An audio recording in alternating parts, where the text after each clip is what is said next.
Brána bude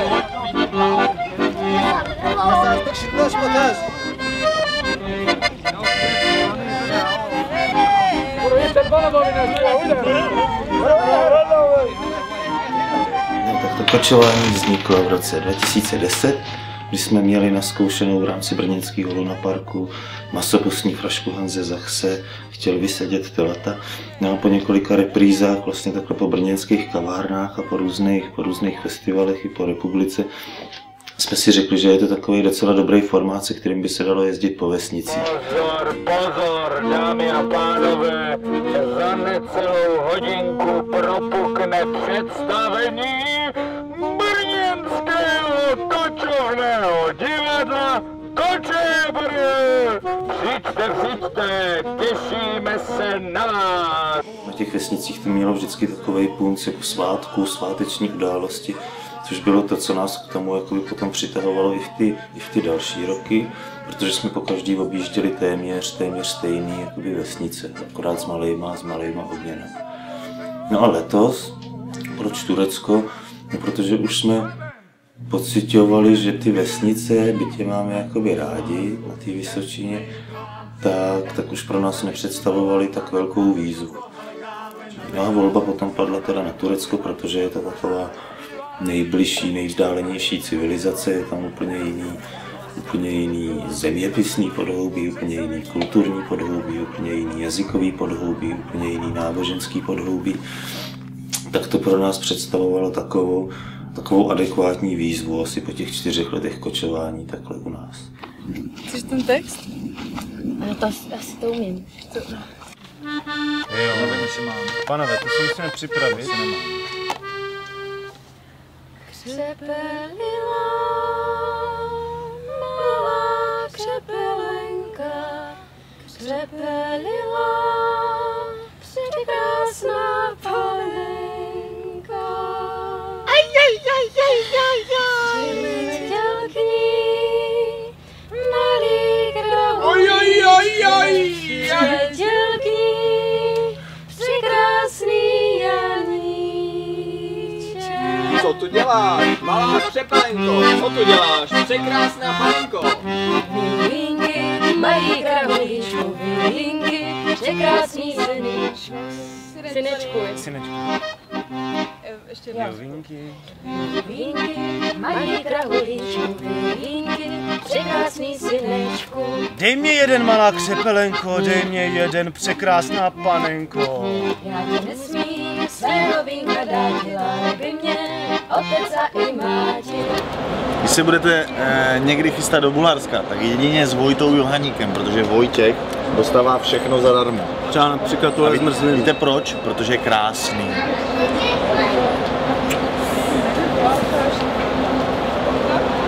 Když mi bude Máťa otec sláti, přijdi ke mně, křivdu žalovati. Já tě budu věrně milovati, až se budou hory zelenáti. Já jsem si právě vůbec nedokázala na začátku představit, že by tam, nebo jaký by tam mohly nastat problémy. A myslím si, že mě to začalo napadat až třeba den, 2 před odjezdem, protože předtím jsem na to nějak neměla čas a najednou jsem si říkala, že vlastně jedeme docela daleko, že vlastně neumím ani slovo turecky, že to tam vlastně vůbec neznám, že vůbec nevím, co nás čeká a jak to vlastně celý bude vypadat. Co tě přesvědčilo, že jsi chtěla?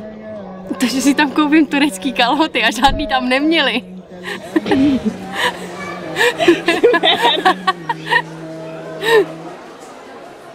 Jako nechtěl jsem tam jet s jakýmakoliv jakoby předsudkama nebo s nějakým jako zúženým jakoby viděním, takže jsem se tam prostě těšil. I love traveling. Úplně jiný způsob jako života na těch cestách vlastně. Člověk nasává jako různý věci, které jsou pro ně odlišné. Krajina se mění vlastně za pochodu. Nejpříjemnější bylo prostě to Turecko. A nejpříjemnější bylo to, že každý den měl minimálně 3 výrazné výjimečné zážitky, které už se pak jako neopakovaly. je Turecko. Tohle je to nejlepší, proč tady rád jim. Čikofte.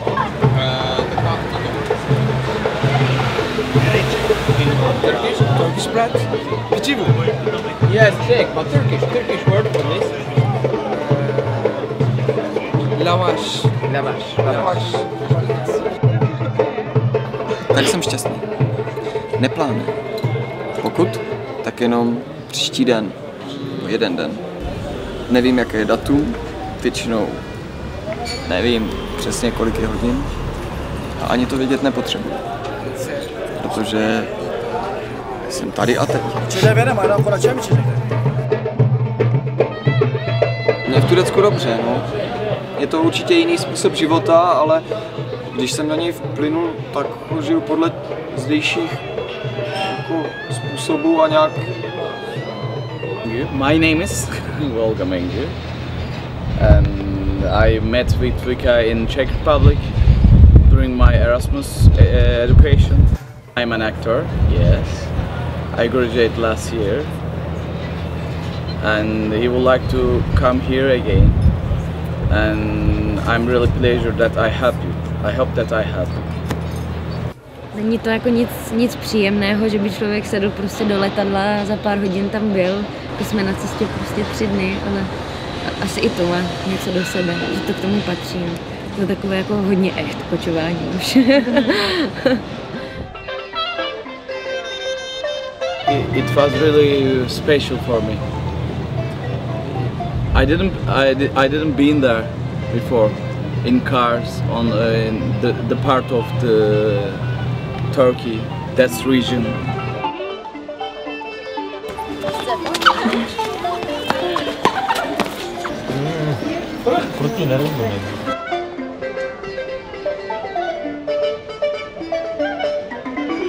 Jsem zvědavý, jestli je to bezpečný. Vy tam zamkneme ty věci, vole, přijdem tam a nic nebude. I hope I can help you.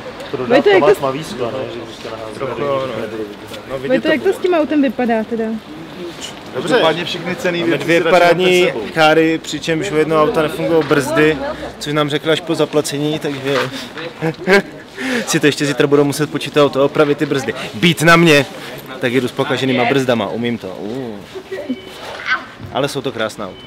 Takže čekáme do zítřka. Jsou plné novin a podivných věcí. I know, it's a joke. Ciao. Bye. See you in Istanbul. See you.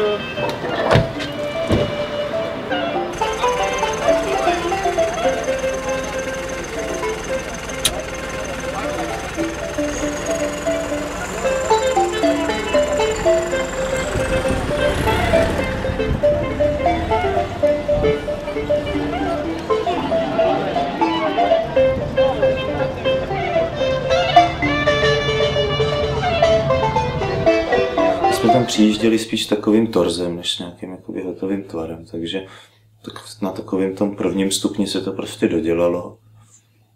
Na druhém stupni se pak vypouštěly ještě přebytečný český slova, které by byly akorát zbytečně matoucí. S tím nám hodně pomohla Rebecca Izquierdo, právě španělská herečka, a Volga Mengu, turecký herec.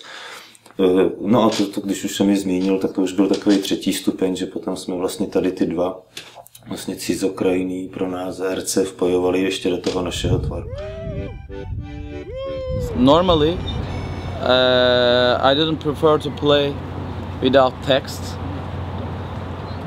and I didn't find a chance to rehearse much, you know, because I should manage a lot of stuff in east of Turkey. So that's why I have chance, like I did just 1 rehearsal. After that I will play. Normally I never accept it, but it's about you, because you are our visitors and moreover you are my friends, and it will be like I thought that it will be like a gift for me, you know, because I will play as a member of from a different culture. So that's why it was a gift for me, but I didn't play with 1 rehearsal or without text.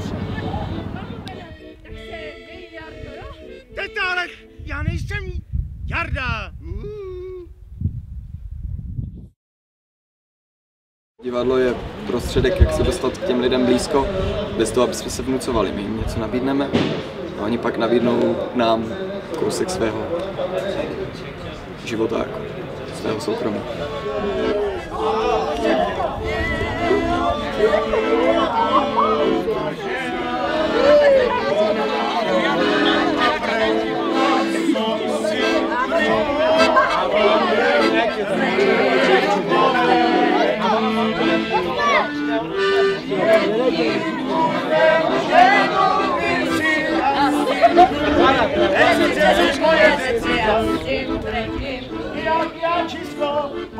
Představení, které vzniklo pro Turecko a se kterým jsme kočovali v Turecku, tak bylo vlastně montáží taky lidových zvyklostí, lidových písniček a lidových obyčejů z Velké Lhoty a jejího okolí. My jsme vlastně život jakoby jedný té malé české vsi zapadlý na Vysočině. Vlastně se snažili v tom představení nějak přetavit s nějakým vlastním jakoby názorem na to a dovízt ho do obdobně velkých vsích vlastně na tom Turecku. Proč jsme to dělali takhle? No asi protože jsme hledali nějaký téma, který by byl obecně lidsky srozumitelný. Hledali jsme nějaký univerzální lidský témata. Tudíž jsme se pak pohybovali v tom představení po ose narození, křest, dětství, dospívání, svatba, rodičovství, prarodičovství. V rámci života dejme tomu jedný ženský postavy na vesnici, která nějak jakože připomínala velkou.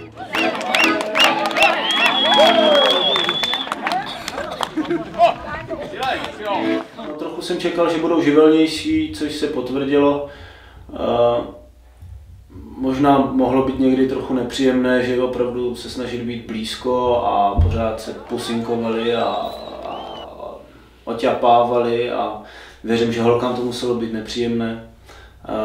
Jenom si myslím, že byli prostě v tomhle otevřenější a mnohem víc jako šli do kontaktu vzájemně. Akorát a nestyděli se přitom.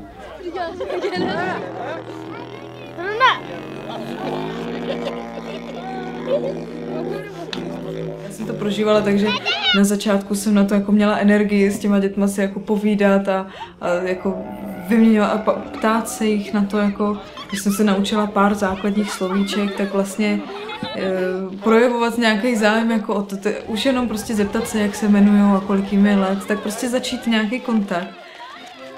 Pak už někdy jsem na to prostě neměla sílu, už to bylo jako moc a když ty děti nám prostě, my jsme se potřebovali převlíct a nalíčit a připravit na to představení a ty děti nám prostě lezly jako do auta a po autě a my jsme se vlastně potřebovali před nima zavřít někam, protože abychom to vůbec mohli jako zahrát, tak už to bylo vlastně někdy až moc, ale že to bylo vlastně jako, že to většinou vzbudilo jako velký povyk. Nevybavuju si nějakou jako negativní reakci na to, že přijelo divadlo.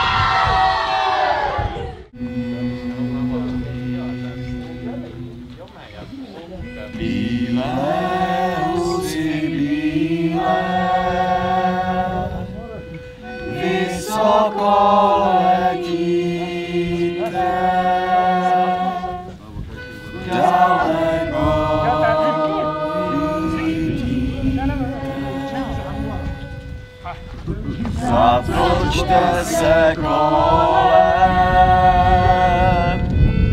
nad milého dole. Vzkažte tam milému, nechť pro mě přijedou, že se vdává.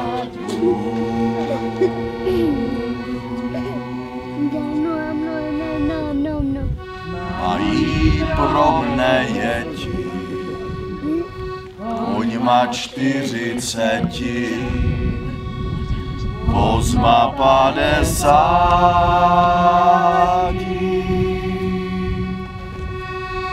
Kola perníkové,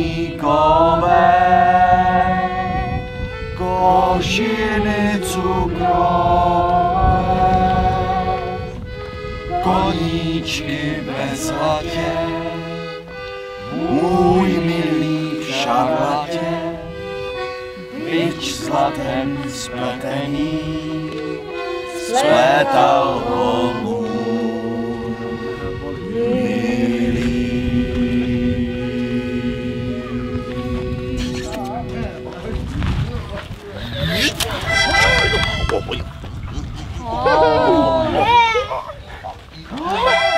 Asi jsem měla nějakou představu, že to nějak bude vypadat, že to bude fungovat, že to bude strašně super. A pak jsem zjistila, že je to trošku jiný, že člověk musí mnohem víc přijímat ty impulzy zvenčí a vlastně to bylo mnohem víc super, protože člověk začal být víc jako tvůrčí a víc se v tom cítil, protože tam byl vlastně nejen za tu postavu, ale hlavně sám za sebe v tu chvíli prostě musel reagovat.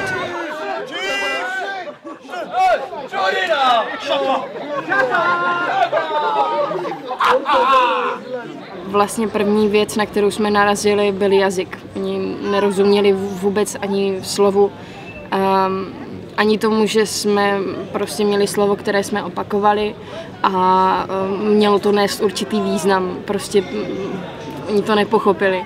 Pak jsme přicházeli na to, že prostě ten kontakt s divákem je, ten blízký kontakt s divákem je ten nejfunkčnější způsob komunikace s nima, který jako pochopí, takže tam jsme si pak hledali co největší množství momentů, kdy jsme mohli naběhnout mezi ty lidi a donutit nějaké interakce, aby něco křičeli, aby něco dělali, aby nám nějak pomáhali v tom, co děláme my. Těžký bylo jako zvládat to po těch představeních ty davy, který nás potom kolikrát jako obklopovali. Těžký bylo pohybovat se v tom prostředí. Byť my jsme měli snahu komunikovat s tím publikem a to publikum potom mělo snahu komunikovat s náma, tak tím, že jsme byli odkázaní jenom na toho Volgu, na toho našeho překladatele, tak jako bylo těžké si z těch rozhovorů něco jakoby odnášet. Občas působili až tak jakoby marně, že obě ty strany strašně chtěly, ale bylo to skrz toho překladatele těžký, teď chtělo zároveň třeba 10 lidí, tak ani Volga to nemohl jakoby ustíhat a vzhledem k tomu, že překládal, zařizoval nám věci a ještě i hrál v těch představeních, tak pro něj si myslím, že tady to bylo taky hodně jakoby obtížné. Czech project will be traditional. Like your nation.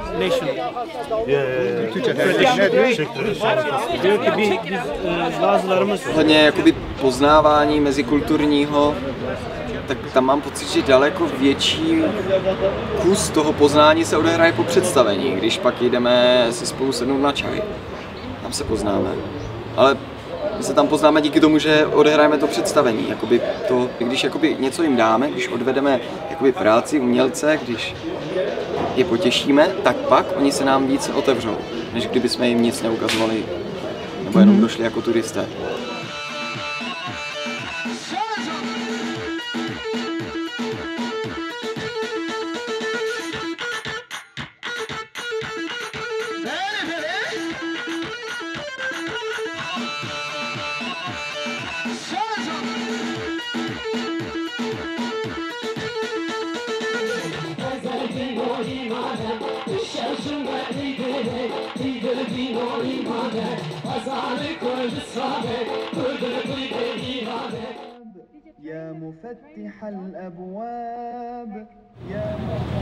But you know, Turkish people, always Turkish people. They are. We saw some Kurdish people too, but they still have something, you know. I think this is about culture. We have the same culture, and we live together like 100 years, you know. It was really special for me, but I didn't surprise. I saw some poor people, and I thought this the same, but they still have some, you know, some soul. they have big heart. Halo, Holly, halo, halo, halo, halo. Pro mě to bylo vlastně poprvé, kdy jsem byla v zemi, kde je stěžejní náboženství islám. Byli jsme vlastně konfrontovaní s odlišným postavením ženy v té společnosti. Strašně zajímavý moment jako nošení toho šátku, když jsme mluvili s tou Nidem vevnitř, u ní vevnitř v domě, tak měla ten šátek. Ve chvíli, kdy tam a třeba se chtěla s náma fotit i bez toho šátku. A když přišli ty chlapy, buď to ten její manžel, anebo její vlastně, dejme tomu zaměstnavatel, Azar, tak si hnedka vlastně šla dát ten šátek. Já jsem si tam strašně ráda povídala s těma ženama. Jakože my jsme si vůbec nerozuměli a seděli jsme třeba na zápraží 1,5 hodiny a snažili jsme se o něčem dorozumět a nemohli jsme si třeba vysvětlit slovo škola, a tak jsme si to tam pořád ukazovali a vlastně jsme se tomu jenom smáli a bylo to strašně super. A vůbec to, že ty jako ženy jsou vděční úplně za všechno, mi přijde. Že prostě člověk přijde a jenom si tam s nima sedne na to zápraží a oni jsou rádi, že tam prostě sedí s nima prostě někdo, kdo je úplně z jiného kontinentu a to mě přišlo super. My name is Rebecca. My name is Miden. My name is Teresa. Teresa bir de oradadır. Teresa je tam. Gel fırsat elimize geçmez. Teresa. Now we know how to come. Pro mě bylo zajímavé třeba, když jsme po jednom rozhovoru s jednou muslimkou, s Nidem, když nám ukazovala nějaký tance, který se dělají vlastně na svatbách a ukazovala nám jeden takový zvyk s mincí, kterou si dá nevěsta, která vlastně tančí k tomu ženichovi a ženich jí dá takhle na čelo, jí položí vlastně minci, že si vykupuje tu nevěstu a vlastně podobnou tradici jsme tam měli už v tom našem představení, už úplně vlastně v tom původním, že si vykupuje ženich nevěstu a jsou tam ty stařeny, ty báby, které jako chtějí víc a víc. A tak jsme tam vlastně v průběhu toho zkoušení už v Turecku připojili i tadyhle ten kousek. Jenom takový vlastně jako drobný detail, ale zrovna tady se to tak potkalo, že jsme vlastně náhodou na to narazili s tou Nidem a že se to tam mohlo jako vpojit. My name is Serkan. My name is Nida. Oyni. Serkan? Yes. Okay, so Nidem is dancing and Serkan? Yes. Okay. Many? A lot of money? Yes. Yes. Yes. I think for me the most important is like to realize how people is so open to us, and even though maybe we're so different, but they just accept us and like they really welcome, and I think that's really great.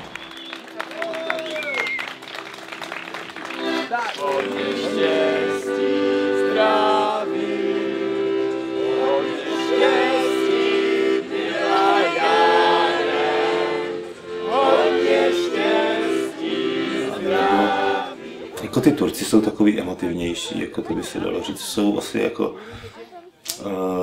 v té komunikaci potom s náma byli možná i otevřenější, nebo nevím, jestli to bylo jenom jako překladatelem. Víc jako ty emoce vypouštějí ven, ale že by byl nějaký jakoby podstatný rozdíl, tak to si asi nemyslím. Jako to mi přijde jako kouzlo toho projektu, že vlastně jsme viděli, že skrz to divadlo se s těma lidma dá jakoby domluvit a dají se ty srdíčka jako otevřít.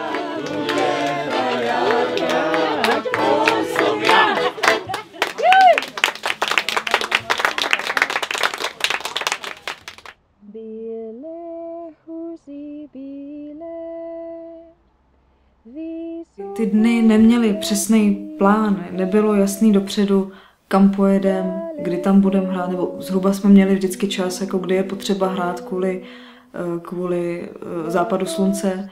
Ale že vlastně ten program toho dne nikdy jako nebyl jasný dopředu, že vždycky ta situace byla otevřená. Tak už to samotný je nějakým způsobem v 11 lidech docela náročný. Ve chvíli, kdy se tam přidá prostě to, že já nevím, už jenom únava, nebo je prostě někomu blbě, tak vlastně udržet to, abychom dojeli v pořádku domů, abychom odehráli ty představení, abychom měli kde spát, co jíst, co pít, jako vodu myslím teďka, případně kde se umýt jednou za čas. Nevím, je to špinavá, normální ohavná řeka a bylo to ale parádní. A kousal mi malé rybičky do nohy. Dopravy. Tak nejtěžší jako bylo asi vydržet občas s těma lidma, jako, který jsme byli, protože jako ty ponorky přicházely, že jako v tom slova smyslu, že jsme byli neustále spolu, nemohli jsme se odpojit nějak extrémně, jako že bychom vyšli někam pryč a ztratil se člověk jakoby někam do neznámá, protože jsme se nemohli dovolit. Jednak jsme byli závislí na těch autech, jednak jsme byli závislí sami na sobě, jednak jsme byli závislí na Volgovi. Já už jsem tu byl jsem v Azerbajdžánu, nebo tak pro mě nejvěc, jakoby, na čím jsem přemýšlel, nebo co jsem si musel urovnávat, byl vztah s Volgou, protože on je hodně upovídaný a já jsem s ním byl v autě a užil jsem si ho fest. A to, že něco nejede, nebo že je něco rozbitý, tak to mě nepřekvapilo. Jako pro mě jediný vroubek, který jsem způsobil já, byla ta drobná autonehoda, což mě jako pak už nepříjemnilo ten pobyt v tom Turecku a pak i to jednání s těma lidma z půjčovny, kteří byli takového mafiánského ražení a to mě pak už nebavilo a nebavilo mě to v tom, že nemůžu vlastně pak nic udělat, nemůžu do toho nějak jako zasáhnout, nemůžu to nějak ovlivnit, protože tam jazyková bariéra a ten jejich naturel nedovoloval jakoukoliv jako jakékoliv nějaké řešení, které by člověk udělal tady, no. Takže jsme museli trošku stáhnout ocas, sklopit uši a nechat se tak trošku jako bosrat.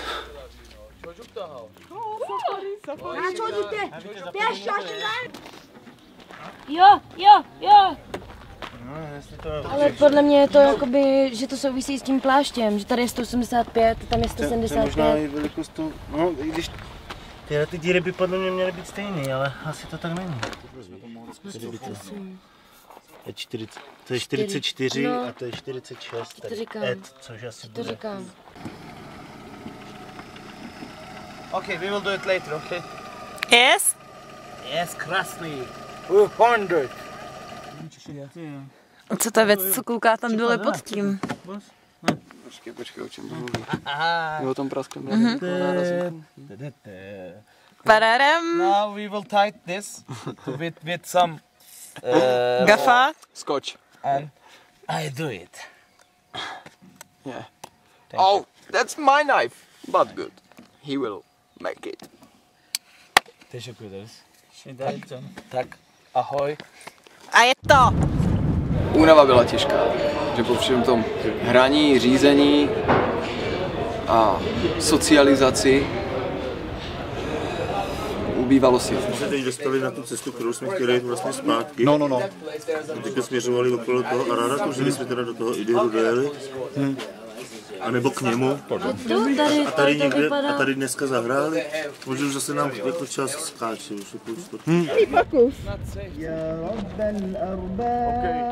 Cestování, putování po Turecku, protože tam bylo tolik krásných a nových věcí, tak vlastně nebylo otravné ani únavné, protože člověk pořád něco objevoval. Nevím o tom, že by tam, nebo neuvědomuji se nějaký jako zásadní problém, který by nastal. Doufám, že to nebude znít jako blbě, ale nejtěžší asi byla pro mě jako ta hygiena, no. To pak jako člověk se prostě cítí špatně. Na druhou stranu ví, že jako kolem sebe má dalších 10 lidí, kteří jsou na tom úplně stejně.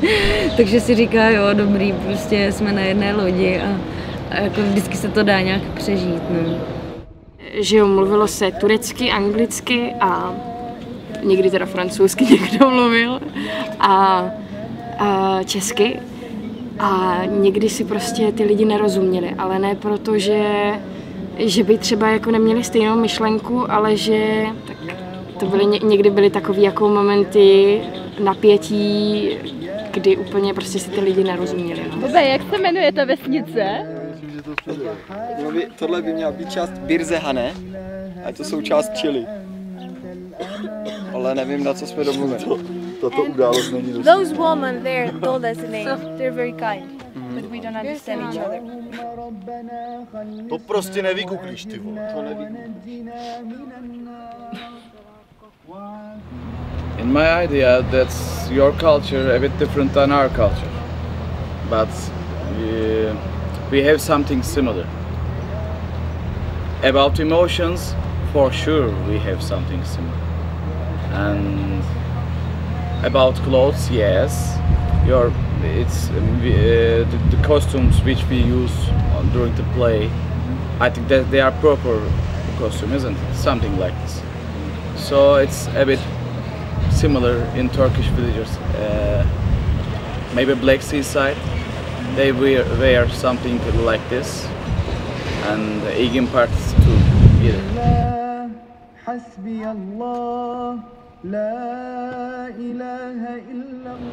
V něčem mám pocit, že jsme pro ně byli jakoby víc exotičtější, než třeba když přijedeme do Lhoty, tak tam už nás znají, že jo, nebo tak. Takže je možné, že si nás vážili vlastně jakoby víc tím, že jsme cizinci a tím, že tam mají tu kulturu jakoby hodně založenou na tom, že mají rádi ty hosty jakoby, a je to pro ně strašná jakoby čest, když zrovna do jejich domů ti hosté jakoby přijdou.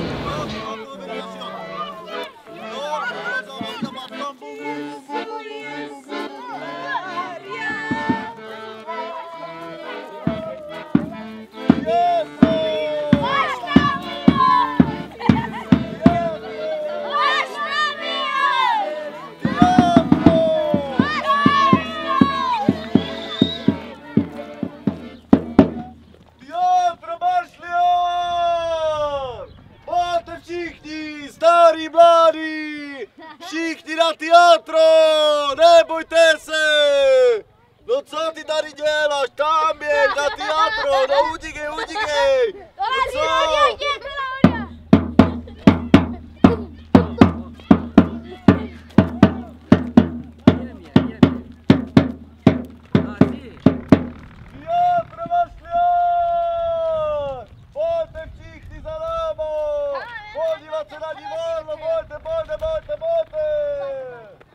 Pojď.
No, naše představení bylo o univerzálních tématech, o životu, smrti, o těchto věcech, takže já věřím, že to chápali. Pochopili takovou tu linku prostě narození, život a smrt a pochopili i ty veselé chvíle, i ty smutné chvíle. A v tom si myslím, že to bylo strašně silný pro ty lidi. No, v rozhovorech s těmi místními, tak většinou z toho vylejzalo to, že tu jednoduchou příběhovou linku, ten jeden lidský život, takový obecnější, že to vnímají úplně v pohodě. Nevěděli třeba, ptali se potom, proč se dělá o Velikonocích to s pomláskou a s vajíčkama, jako, že nevěděli jakoby konkrétní význam nějakých konkrétních jakoby částí jakoby těch zvyklostí nebo podobně. Ale takový ten význam jakoby že Velikonoce se pojí prostě dejme tomu se sexuálním životem no podobně, tak to tam všichni jakoby pochytili. Asi i tím, že ty události lidského života, který se každým z nás jakoby dějou, byly zasazovaný ještě do kontextu právě tady těch jakoby zvyklostí.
Jako každá vesnice měla nějakou svoji atmosféru. Už jenom tím, jako kde byla vlastně, kde byla.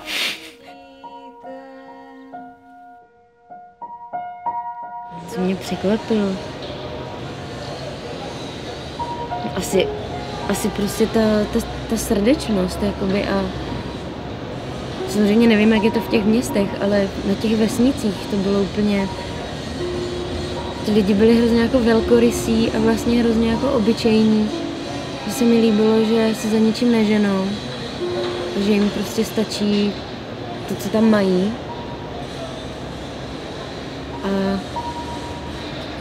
A překvapilo mě vlastně, jak je ten život jakoby jednoduchý.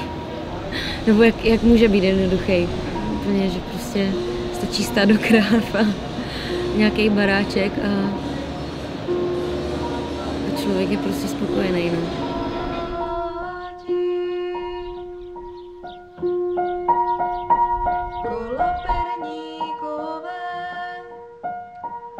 Jsem zjistil, že mi stačí málo k tomu, abych mohl nějak fungovat ve světě, protože těm lidem stačí ukrutně málo k tomu, aby byli šťastní.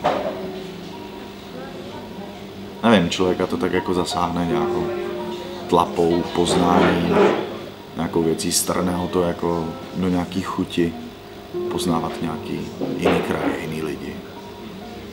V tom je to hrozně jako nesmírně obohacující. Jestli z toho, co dělám, to pokládám za jedny jako z nejsmysluplnějších jakoby věcí, protože v konfrontaci s tím publikem, který třeba v životě jako divadlo nevidělo, tak mi to přijde, jako, že tady ty věci prostě mají jakoby nějaký smysl, takže co mi to pak jako dalo, když bych teda jako konkrétně, tak možná odvahu pokračovat jakoby tady v tom a ještě víc si zatím jít, protože tady v tom jako dovede být asi strašná síla. When we first left Brno, we didn't know where to go. We took a bus to Istanbul and ended up in cars. There we rented 2 cars and drove with the wind. And we stopped near the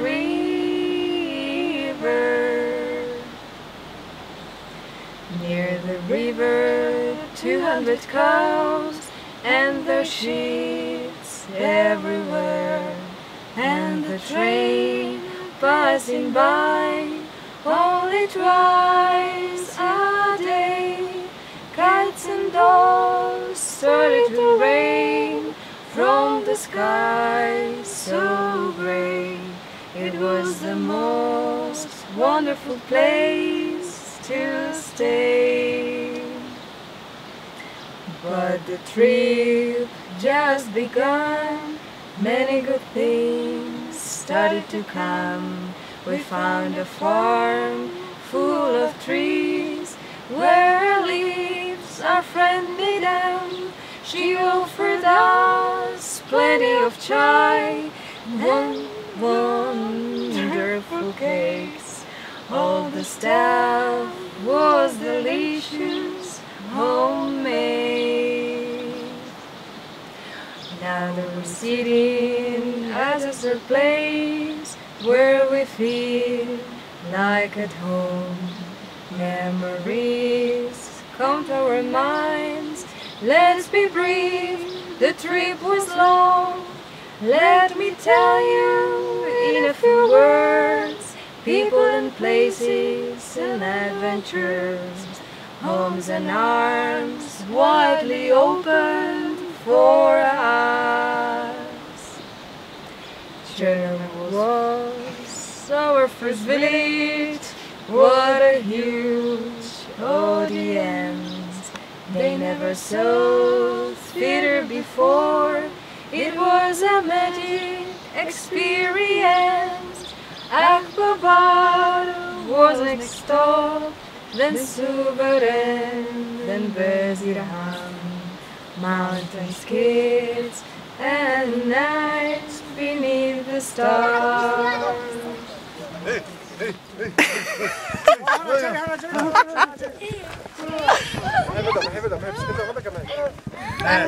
Ahoj Brno! Ahoj Brno!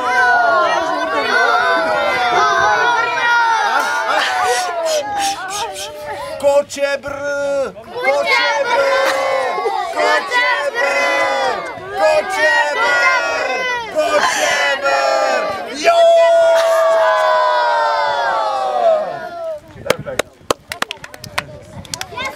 Good.